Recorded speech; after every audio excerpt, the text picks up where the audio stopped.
A suggestion: you may want to take a quick quiz.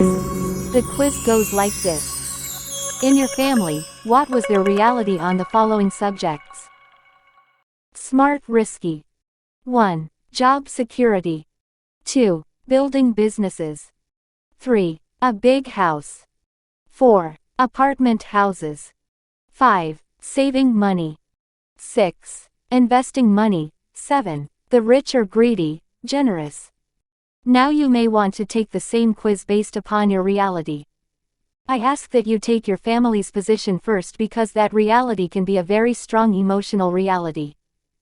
After comparing your reality with your family's reality, you may understand some of the differences in reality between different members of the same family. In order to retire young and retire rich, I had to reject some of my own family's reality before I could adopt and find my own realities. For Kim and me to retire young and retire rich, we had to find ways to serve more and more people, rather than be paid more and serve fewer. Chapter 7. How to work less and earn more. If you want to get rich, said Rich Dad, don't ask for a raise. Instead of asking for a raise, begin to ask how you can serve more people. In fact, if you are serious about becoming rich, you don't really want a raise. If you get a raise, you are working for the wrong kind of money. In an earlier chapter, I shared how I retired early by increasing my debt rather than trying to get out of debt, which is what most people try to do. The logic behind that thinking is that there is good debt and bad debt, and most people are loaded down with bad debt. The same is true with income. Most people are not aware that there is good income and bad income, and most people do not become rich because they work hard for bad income. When you ask for a raise, you ask for an increase in bad income. If you want to retire young and retire rich, you need to work hard for the right kind of income. In earlier books I discussed the 3 different types of income, which are 1. Ordinary income. Ordinary earned income is you working for money. This income comes in the form of a paycheck. When you ask for a raise, bonus, overtime, commissions, or tips, you're asking for more of this type of income. 2. Portfolio income. Portfolio income is generally income from paper assets such as stocks, bonds, and mutual funds. A vast majority of all retirement accounts are based on future portfolio income. 3. Passive income. Passive income is generally income from real estate. It can also be royalty income from patents or for use of your intellectual property such as songs, books, or other objects of intellectual value.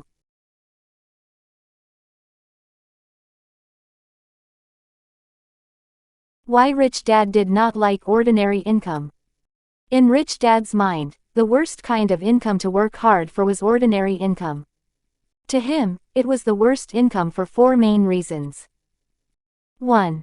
It is the highest taxed income and it is the income with the fewest controls over how much you pay in taxes and when you pay your taxes. 2. You personally have to work for it and it takes up your valuable time. 3. There is very little leverage in ordinary income. The primary way most people increase their earned income is by working harder. 4. There is often no residual value for your work. In other words, you work, get paid, and then have to work again to be paid again. To Rich Dad, there was very little leverage in working for ordinary income. Growing up, I always found it interesting that Rich Dad did not like ordinary income. He often said, the worst advice you can give your child is to go to school in order to get a high-paying job. The reason he said that was not because he was against school. He was against teaching your children to spend their lives working for ordinary income. Most people I knew dreamed of high-paying jobs with lots of ordinary income. As I said, the difference in realities was more than just different. It was exactly the opposite. Rich Dad said, teaching people to spend their lives working for ordinary income is like teaching someone to be a highly paid slave for life.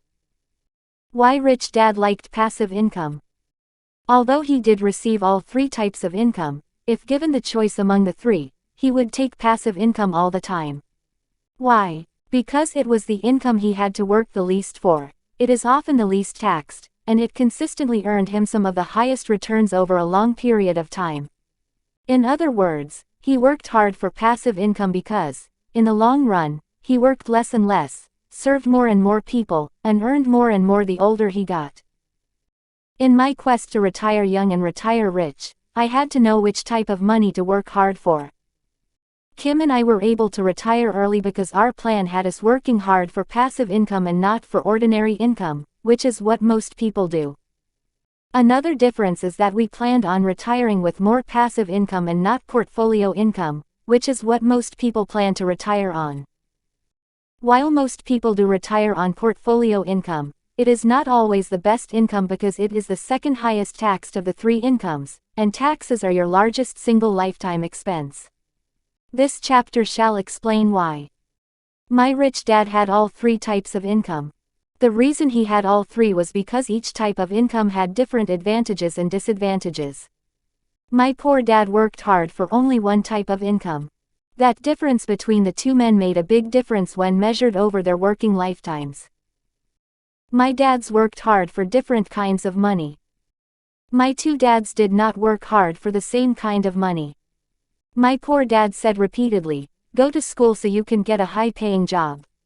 My rich dad said, "It is not how much you make that counts, but how much money you keep."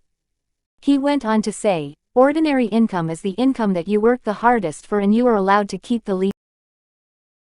Tax-free money from 0% money. Another way of deferring taxes is by taking the depreciation from the improvements on your property. For example, let's say I buy a $100,000 rental property. The land is valued at $20,000 and the building is valued at $80,000. The government allows me to depreciate the building and not pay taxes on the amount of that depreciation. Let's say the government allows me to take a 20-year depreciation schedule on the $80,000 improvement. In many ways, that offsets $4,000 of extra income I do not have to pay taxes on in that year. While $4,000 may not seem like a lot of money, when your portfolio is in the millions of dollars, that amount in depreciation, when combined with other losses that are not really losses, can be significant. One method the rich use to legally receive tax-free money is to simply keep deferring their real estate capital gains and then, at the end of their lives, roll that real estate into something like a charitable remainder trust. The moment they do that, they may never have to pay tax on all those capital gains or depreciation they deferred and used for much of their lives. It is due to these legal loopholes that so many rich people donate their mansions or other parts of their estate at the end of their lives. Their families have often become very wealthy through the deferral of the taxes on these assets they donate, and do not need the asset that made them rich anymore. They have made enough money to acquire other assets. Again, it does pay to be generous. Competent advice. The best advice is to seek competent advice. I am not a tax attorney, a tax accountant, or an estate attorney. These are highly specialized and complex areas of law that require the best advice you can find, especially if you are rich or plan on becoming rich. As Rich Dad often said, the most expensive advice you can receive is free advice. It is advice from your friends and relatives who are not rich and have no plans on becoming rich. Bad advice. Not only can you receive bad advice from friends and family, you can also receive bad advice from so-called professional financial advisors. Many people are advised that their home is their best tax deduction. In my opinion, that advice falls under the category of bad advice. In America, for every dollar you pay in interest, the government allows you approximately a 30% tax deduction. That means, if you give the government $1, it will allow you to save 30 cents. If that makes sense to you, send me $1 and I will send you back 50 cents. Another minor point most advisors do not tell you is that after you exceed a higher level of ordinary income, you begin to lose that interest tax deduction on your house. That is another reason not to work hard for ordinary income and buy a big house for its tax advantages. The best loophole of all. In the previous chapter, I wrote about the differences between what some people thought was smart and other people thought was risky. In my first example, I stated that my poor dad thought that job security was smart and that building a business was risky. My rich dad saw it exactly the opposite. Rich dad said, if you work for job security, you will earn less and less the more you work. To me, that is too high a price to pay for a little bit of security. Today, as it was when I was a kid, the best way to earn more and work less is via owning your own business. It continues to be the best loophole in the world. One reason to start your own business is that you can spend first and then be taxed on the balance left over. Employee business owner. Earns pays taxes spends. Spends what is left pays taxes on what is left. An employee today pays for many of life's finer things with after-tax dollars. For example, most employees have to pay for their car with after-tax dollars. A business owner is allowed to pay for his or her car with before-tax dollars if it is used for business and meets certain requirements. When you are working for 50% money, your car can be far more expensive than your boss's car, even though your car costs less. Even such things as football tickets, trips, dinners, daycare for your kids, and other benefits can often be purchased by a business owner with before-tax dollars. A business owner can pay for those things with before-tax dollars while an employee pays for them with after-tax dollars. They must qualify as legitimate business expenses and may be subject to limitations. So not only are most people working for 50% money, in America, most people are paying more for the working for free. In Rich Dad Poor Dad, I told a story of my rich dad taking away my 10 cents per hour salary and asking me to work for free. Many people think it is an interesting story, but working for free is not a part of their reality. I would like to leave you with this thought: if you want to work for tax-deferred or tax-free money, it does mean working for free in most instances. Money that comes from compensated labor is the highest taxed of all incomes. That is why I often cringe when I meet bright young people in school who are excited about soon getting a high-paying job. A young person with that mindset or that reality is a person who winds up working harder and harder for 50% money. One day they wake up at age 40 with their high-paying job and begin to wonder why some of their friends have passed them by financially. The reason hard-working employees get passed by financially later in life is because they worked hard for ordinary income. They worked hard for pay raises and bonuses. Even though my poor dad started out earning more ordinary income than my rich dad eventually passed and surpassed my poor dad's earning potential. My rich dad said, "You will invest time regardless if you work for ordinary, portfolio, or passive income. The trouble with working for ordinary income is that you have to keep working hard for it. Eventually a person working for portfolio and passive income will pass the earning potential of ordinary income because you can work less, earn more, and pay less and less in taxes when you work for portfolio and passive income. The reason for this is explained here. Ordinary income 50% money, portfolio income 20% money, passive income 0% money. My poor dad was passed by my rich dad simply because ordinary income is often income from labor. The other two incomes are income from assets. As time went on, my rich dad slowly but surely kept increasing the number and size of the assets he had working for him. My poor dad only knew how to personally work harder and harder for more and more, 50% money. People in the E quadrant have the least control over their taxes and pay the most in taxes, even after they retire. If your income today comes from the E quadrant, you may want to consider doing something to earn income from other quadrants. The S quadrant has a few more advantages over the E quadrant, the main one being the ability to deduct some expenses from your gross income prior to being taxed. The problem with both the E and the S quadrants is that the leverage factor of personal labor is minimal and the taxes are higher. The quadrants with the most control over taxes, the highest leverage potential for labor-free income, and the most legal tax advantages are the B and I quadrants. If you are serious about retiring young and retiring rich, you may want to consider working for free. The moment you ask yourself the question, how can I become rich by working for free? You begin to push your mind into another reality.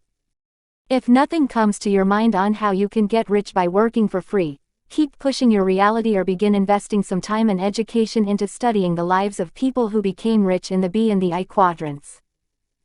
My rich dad said, "It is hard to become rich working for money. If you want to become really rich, learn how to build, buy, or create assets." He also said, "Working hard for pay raises is very risky. It is risky because people often get deeper into the rat race of life working for pay raises. Also, other people get ahead financially faster than you. Many of the very rich became rich in their spare time.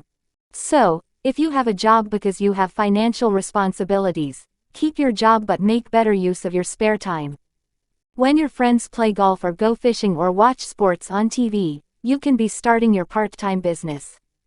Hewlett-Packard was started in a garage, as was Ford Motor Company. Keep in mind that today you can go from poor to rich faster than ever before. Michael Dell went from college kid to billionaire in 3 years. While his classmates were doing their homework or drinking beer at parties, he was building a billion-dollar business in his dormitory room. Most of his classmates, now in their 30s, are working hard for 50% money. Many are now going back to school in hopes of getting a promotion and a raise, and are still drinking beer and watching sports on TV. They may have a big house, an SUV, kids in private school, and are hoping their 401k will have enough money in it when they retire. Some are silently wondering how Michael Dell, a college dropout, got so lucky. His luck began with a difference in reality, a willingness to study, but not study for grades, and a willingness to work for free. The reason Kim and I retired early was because we worked hard to build businesses and buy real estate. That plan allowed us to work less and less and earn more and more. We did not work for money. We worked hard to build, buy, or create assets, as my rich dad had advised. We were not interested in high-paying jobs or pay raises.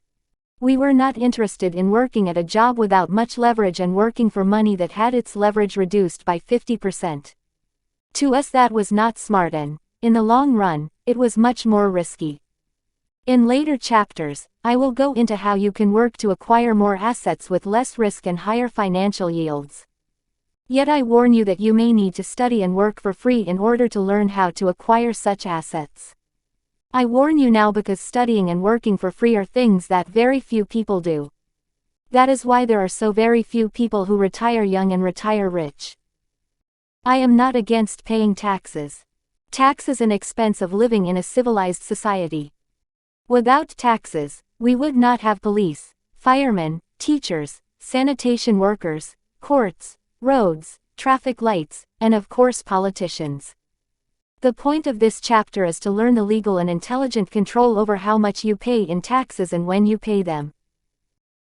A suggestion: list how much you currently earn a month in the following types of income. 1. Ordinary income dollar, blank. 2. Passive income dollar, blank. 3. Portfolio income dollar, blank. If you want to retire, you will need passive and portfolio income, in most cases. The sooner you learn to acquire passive and portfolio income, the sooner you are on your way to retiring young and retiring rich. Not only will you be able to retire earlier, but you may also feel more financially secure. You may also feel smarter, since you will be earning 20% or even tax-deferred income, rather than 50% income, which is the type of income most people are working so hard for. The final sections of this book will go into ways to acquire more portfolio and passive income with greater safety and higher returns. But again, it may require more study and working for free before you receive those types of income. It often takes dedicated study and working for free to go into another reality. If you should decide to embark upon this journey to acquire the better leveraged incomes, always remember the Wright brothers.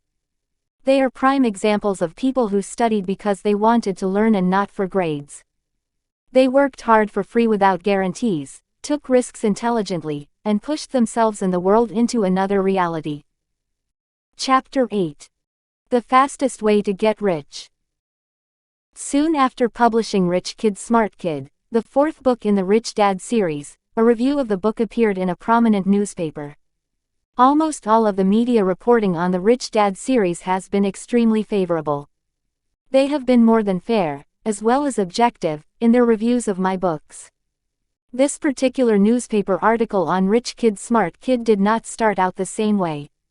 This journalist began the review with an attack on my inability to write. He more or less said that I needed to go back to school and take writing lessons. The irony is that I openly disclose in the book that I failed high school English twice because of my inability to write. Being labeled stupid and a failure at the age of 15 because I was a poor writer was a very painful event in my life. Since then I never have claimed to be a writer. Writing could be my weakest skill and the reason I had such a tough time in school. The fourth book in the Rich Dad series is about how I overcame my inability to read and write and still graduate from college. Rich Kid Smart Kid is about finding and developing your child's unique genius, as well as the need to develop their financial survival skills. So the journalist's critique was not on content, but on my writing skills, the same problem I had all through school.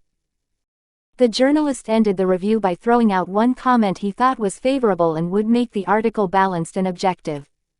He wrote, "This book will help your child be more employable." Now, I found the criticism of my writing skills justified.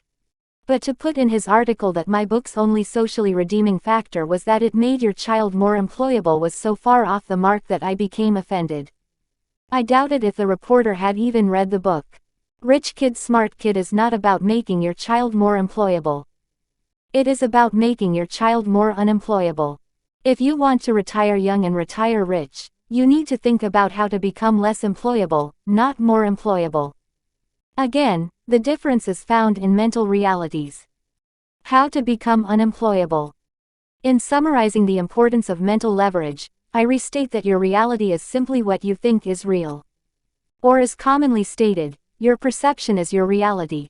When asked, is it hard to change one's reality? I reply with, it depends. For me, it was a personal struggle to shed my poor dad's reality of what he thought was the smart thing to do and adopt my rich dad's ideas on what he thought was smart.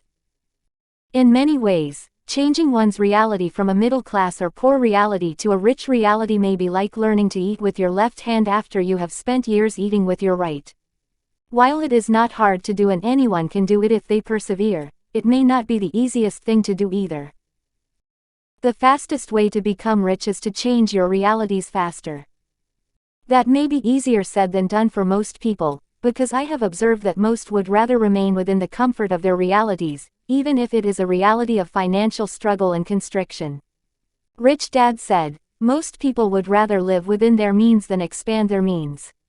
He believed most people would rather be comfortable working hard all their lives than be uncomfortable for a few years, working hard at changing their realities, and taking the rest of their lives off. Using the metaphor of switching from right hand to left hand, most people would rather be poor eating with their right hand than become rich by learning to eat with their left hand. In many ways, that is what a change in mental reality requires. Content versus context. In an article entitled, Learning 101, in Fast Company magazine, we read, "Learning is the single most important tool for people, teams, and companies that want to get fast and stay fast. In the new economy. In the old economy, content was king. In the new economy, context is king." In other words, learning to shift from right hand to left hand dominance is more important than what kind of fork is being used. The current school system still struggles with giving kids better content rather than looking at how the information age has changed the context of the world we now live in. Just as the book reviewer described earlier felt the only socially redeemable point of my book was to make your child more employable, most schoolteachers are trying to create course content that will hopefully make your child more employable. That is why the school system continues to focus on content rather than context. The context of the world has changed. When my mom and dad were growing up in the Great Depression, the context was that jobs were scarce and job security was king. That is why my mom and dad stressed the importance of good grades and a secure job. In my parents' day, if you found a secure job with a good company, and you were loyal and hardworking, you were set for life. The company was responsible for your financial security after you retired. Today, most people realize that the context or the rules of employment have been changed forever. Content, context, and capacity. Although my rich dad did not use the words content and context very often, choosing instead to use the word reality, he did use the word capacity regularly. He would say, not only does a poor person have a poor reality, having a poor reality means that person has very little capacity to allow money to stay with them. He meant that when people say such things as, I'll never be rich, I can't afford it, or, investing is risky, it diminishes their capacity to be rich. He said, when a person with a poor or middle-class reality suddenly comes into money, they often do not have the mental and emotional capacity to handle the sudden abundance of money, so the money overflows and runs away.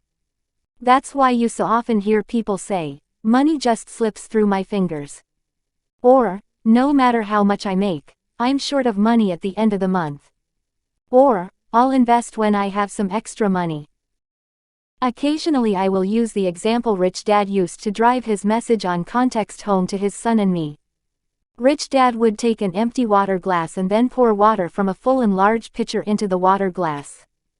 It would not be long before the water would overflow the smaller water glass and would continue to overflow as long as he poured. Rich Dad would say, there is plenty of money in the world. If you want to be rich, you need to first expand your reality context in order to hold on to your share of that abundance. I use this same graphic example to explain the relationship among content, context, and capacity.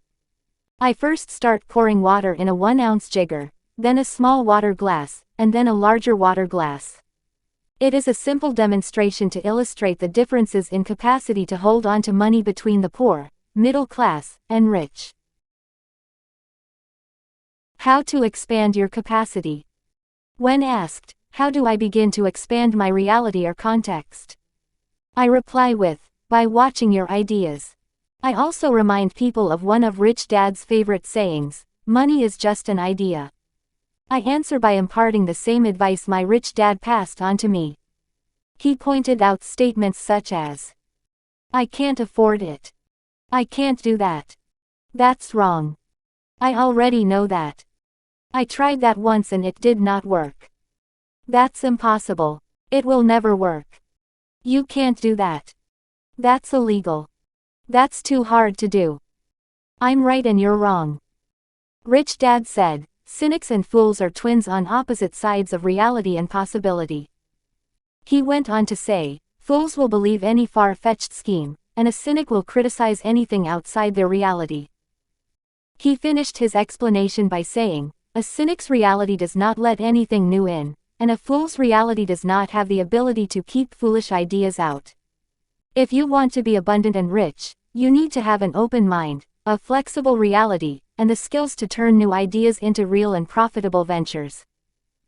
Requoting the statement from Fast Company magazine, in the old economy, content was king. In the new economy, context is king.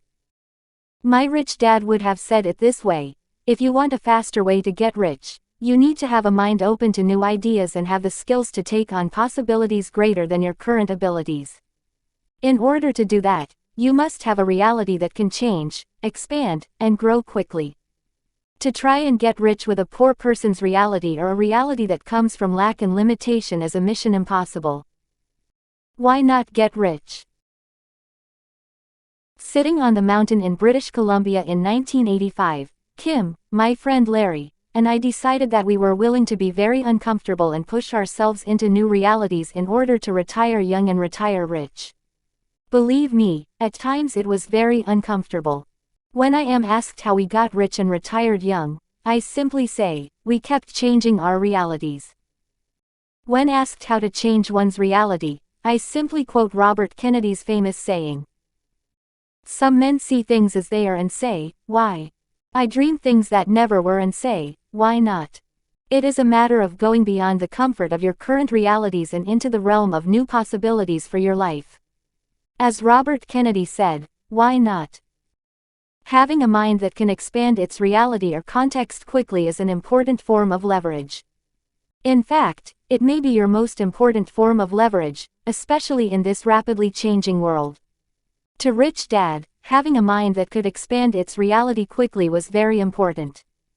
In fact, I believe it was his great personal skill and the reason for his ever-increasing financial success.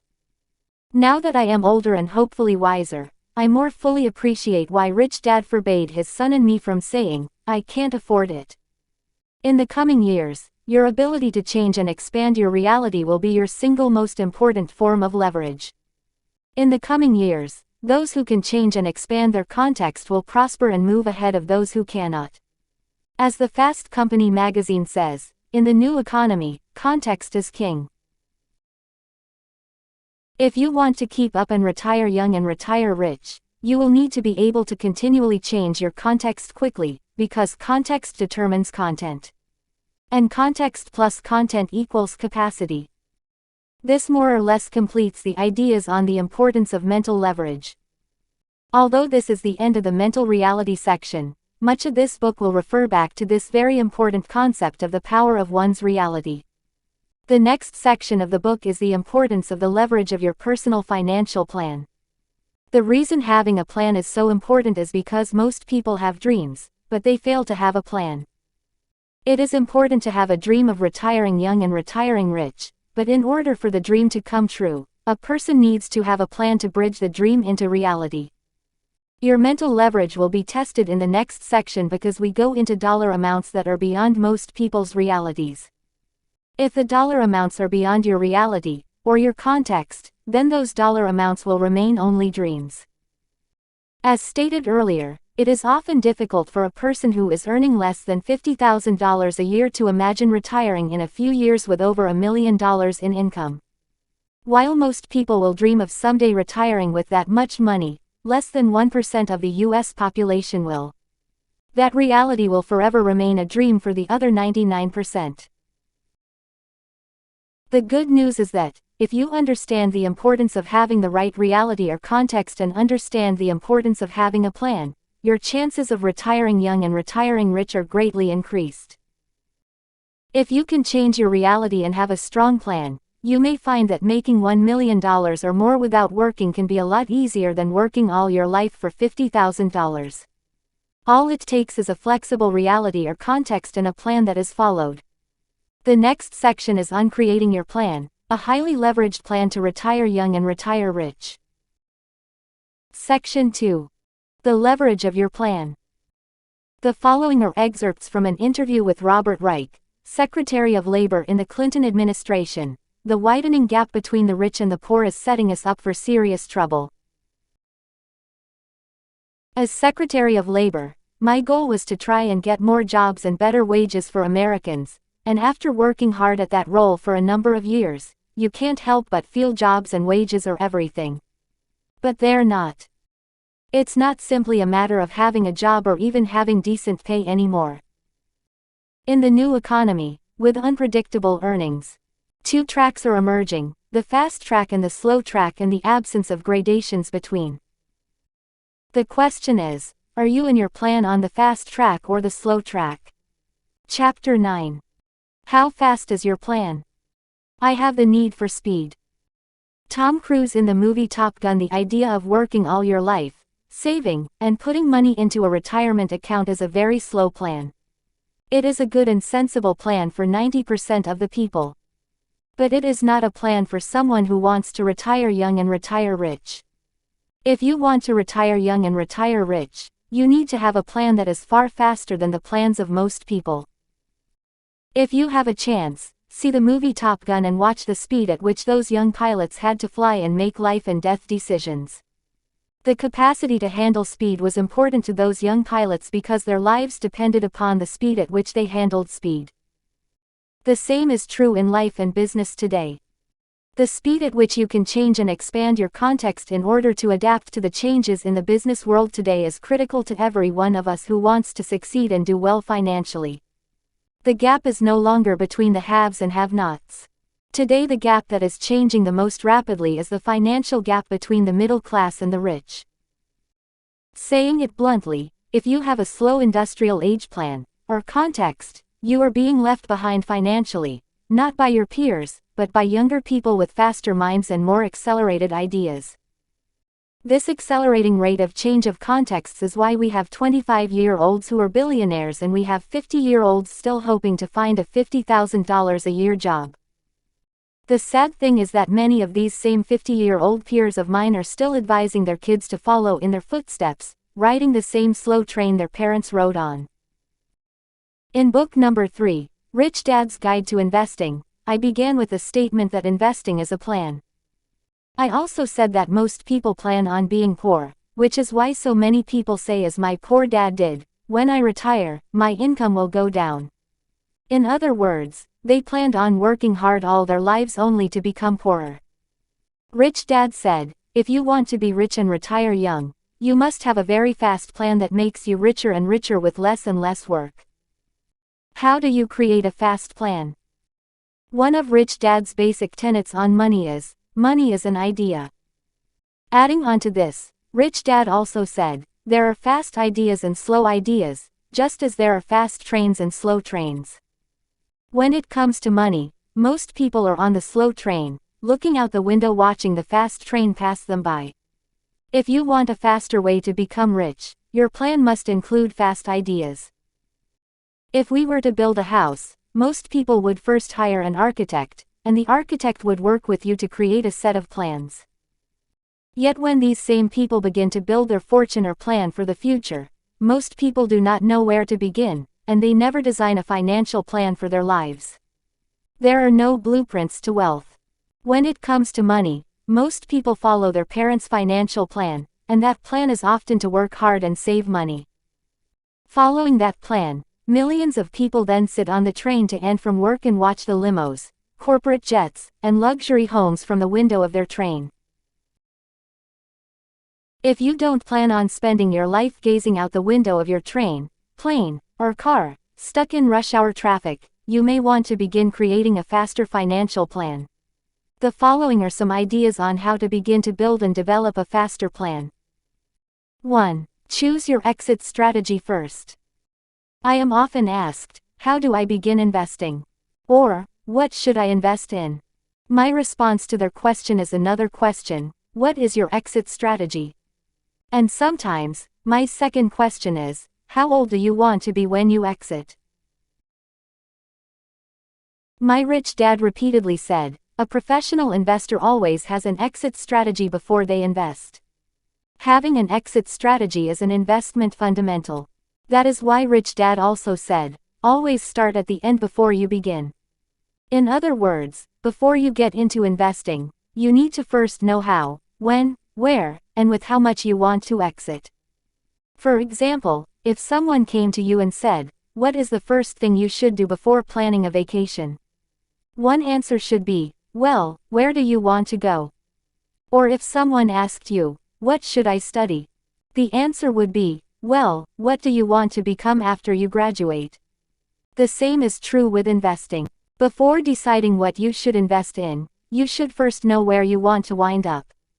That is why Rich Dad repeatedly said, knowing your exit strategy is an important investment fundamental. Many people invest because they recognize that the company they work for or the government is not going to take care of them after their working days are over. Many people are investing today for their long-term financial security. While it is good that many more people are investing today, I am afraid many investors did not give much thought to their exit strategy before they began investing. How much will you have when you stop working? A number of years ago, someone gave me the following statistics from the federal government. Although the statistics are a few years old, I do not think the ratios or the dollar amounts have changed much.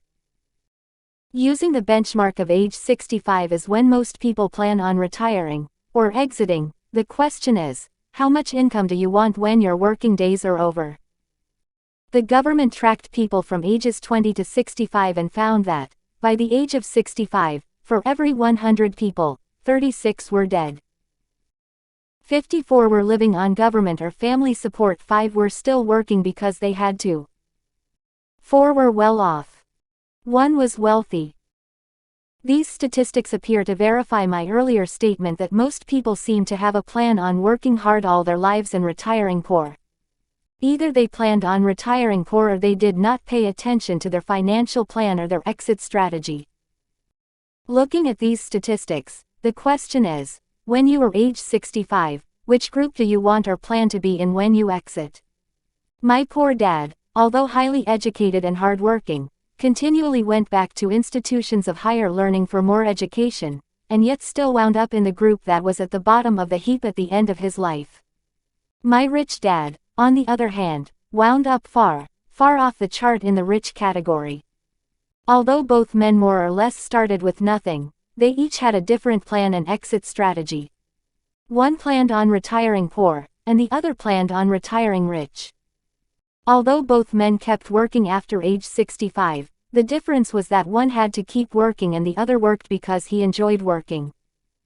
What is the goal of your exit strategy? After looking at the government statistics, I realized that further distinctions needed to be made in order to obtain a more useful chart to determine one's financial exit strategy. Taking these U.S. government statistics, I added further dollar distinctions to those statistics, based upon the year 2000 dollar valuations. Upon retirement at age 65, the income without working falls into these categories. Poor $25,000 or less per year. Middle class $25,000 to $100,000 per year. Affluent $100,000 to $1 million per year. Rich $1 million or more per year. Ultra rich $1 million or more a month. The unfortunate reality is that only 1 out of 100 Americans will reach the affluent level or higher when they exit the workforce. Chances are that 36 out of 100 will be dead, as the government statistics state. These 36 will exit this earth prior to exiting the workforce. That means that 59 out of the 64 people remaining will exit below the affluent level. Only 5 go beyond that level. One reason for this is a slow financial plan without a clearly defined exit strategy. In my investment seminars, I often ask investors, which group do you want to be in once your working days are over? In other words, what is your targeted exit level? I find it interesting that most people are happy to simply wind up in the middle class exit category. I then say, if you are happy there, then keep riding the slow train. The slow train will get you there. I explain further by saying, the slow train follows the schedule of finding a safe job, working hard, living below your means, saving money, and investing for the long term. When I am asked, can I get to the affluent level on the slow train? My answer is, yes, you can get there with a safe, secure, high-paying job, but you must begin investing young, live frugally, invest a large portion of your income, hope that the market does not crash, and be willing to retire after age 55. Explaining further, I say, there is a price for using this plan of job security and frugality to reach the affluent level. The price is that it is often difficult to move on to the rich and ultra-rich level using such a conservative plan. If all you want is to retire at the middle class or affluent levels, then you do not need this book. There are many books written for those levels or for people with that context and reality. The middle class level and affluent level are great levels to exit at. But I feel a deep concern for the approximately 50% of the population that will not reach those levels.